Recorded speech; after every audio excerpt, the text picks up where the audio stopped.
If you've recently started running and you're already thinking about giving up, I want you to know that's completely normal. And it doesn't mean you're doing anything wrong.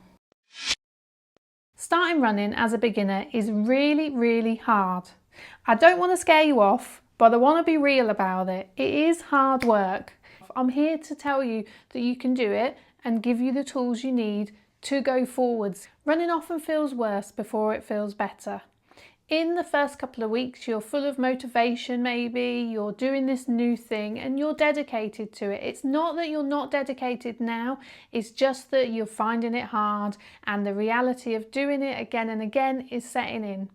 While those first couple of weeks may have been quite manageable for you or not too hard, as the weeks build up, if you're following something like Couch to 5K or another 0 to 5K plan, those running durations are building up. By around week 4 or 5, most people want to see some sort of improvements and they assume that they should be getting better. The reality is you are getting better, but maybe not at the rate that you were hoping to. Most people feel this way, so don't feel that you're doing anything wrong. It's not a lack of motivation, it's not a lack of dedication, it's just that you're doing something really hard and you don't feel like you're getting a lot of payoff from it at the moment. Why does running feel so hard? It's a question that a lot of runners have asked me over the years. I've taught hundreds of women to run over my past 13 years as a coach. But our body responds to running in different ways. Our cardiovascular system improves and is getting more efficient at pumping the blood around, getting oxygen to those muscles. And that improves a little bit faster than other things. Our muscles and tendons, they are improving, but it takes them a bit longer to get up to speed with this new thing that you're asking them to do. So be patient, give them time. They will get there. It also feels hard because we're getting used to feeling discomfort. We don't often in our day-to-day lives put ourselves by choice in uncomfortable positions. But going out running, training to run, to start, is uncomfortable. Your breathing rate increases, your heart beats a bit faster, and it does feel unnatural to start with. Over time you'll get used to that feeling, but sometimes still now I have to remind myself at the start of a 5K race, I'll tear off the start line and my heart will be pounding, the adrenaline's going for a start and it starts to make my heart rate go and I feel, oh my God, I'm going to have to stop, I'm going to have to slow down. And I remind myself, this is normal, this is natural, it will ease. If you want to take a little extra walk break to help yourself, then that is fine.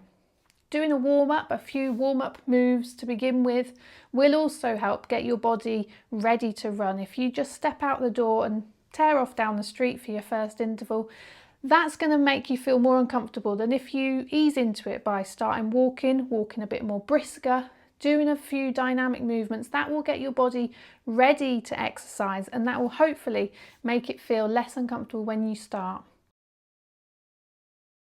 3 reasons why people tend to give up on running. 1 is you're doing too much too soon. I know, you might not believe that, but you could be. If you're going too fast, if you have this idea that running looks a particular way or is a particular pace, you could be going too fast already. Slow it right down. Slow it down as slow as you think you can go without stopping. And go at that pace. Take it gently and see how far you can go then. You might find it a lot more enjoyable. There's a good way to test if you're going too fast. Can you say a few words to your friend or somebody with you, or just to a random stranger or a robin that you've seen? Can you say a few words out loud? If you can't, then you're probably going too fast. Number 2 reason why people quit: expecting faster progress than reality is. We've known people that start running and 2 weeks in, they can do a park run. Well, that's not everyone. That's the exception, not the rule. And it doesn't matter what someone else can do. We expect every week to get better and better and better, and that's not reality either. Things happen, life happens, we might miss runs, we might have a busy week at work where we can't get out to run, we might be ill, we might have other things that come up. We're going to have setbacks, that's natural. Just do what you can, start over, keep going. Progress in running isn't neat, it's not always an upwards curve, it's messy, it's unpredictable. That doesn't mean you can't do it. And number 3, assuming that other runners aren't struggling. I saw it all the time in my beginners running groups. People would say, why are they finding it easy and I'm not? We don't all see each other's struggles. Social media is terrible for this. We see people start running and then after a week or two, they're signing up for a marathon. We're not all like that. It's difficult when you see other people smiling and happy and running and enjoying theirs to think that you'll ever be like that. I can guarantee you that plenty of my runners over the years have gone on to love it. Some wouldn't say that they love it, but they enjoy it a lot more than they once did, and they keep doing it because they find it rewarding. But just know that the runners that you see now enjoying it, signing up for race after race because they love it or they love the medal, they were at a place where they struggled with it at one point and questioned whether it was for them or not. If you're thinking of giving up running, here's 5 things to try before you do.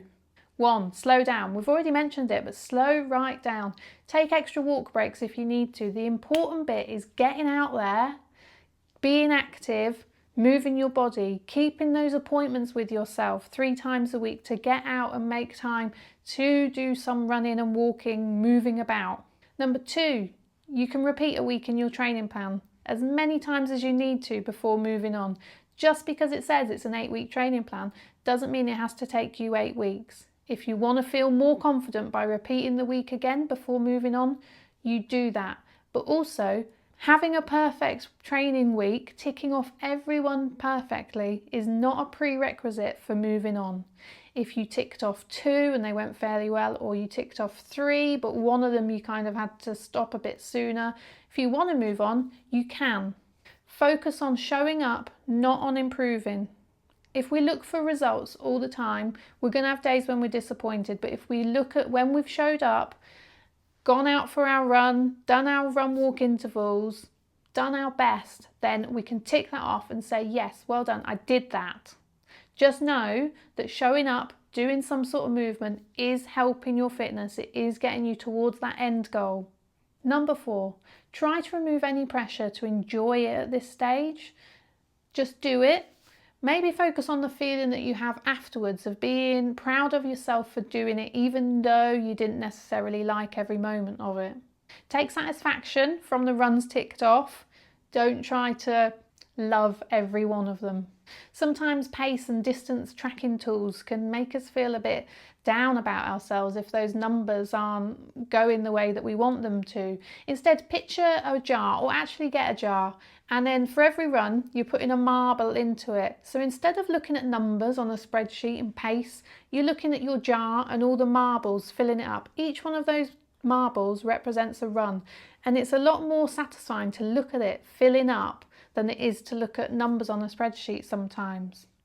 And number 5, I would really recommend looking around to find a running group or some friends or some random people in your local area that are beginners too that you can start running with. My runners always told me it was much easier doing the group run together on a Tuesday night than it was to do their own runs solo during the week. And that's a fact. It is easier when we run with other people. It takes our mind off of what we're doing and it makes it easier for us to pace ourselves. That talking test I said earlier, if you're talking to someone, you're naturally going a bit slower. The people that succeed in my 0 to 5k groups, the people that you see online succeeding and doing their first 5k, weren't any better or worse than you. They just stayed curious a bit longer. They gave it a little more time and then they started to see the results. So give yourself permission to be terrible at running. Say, it's okay if I'm terrible at running. It's okay if I'm the worst runner in the world. I'm gonna keep going. I'm gonna see where I get to.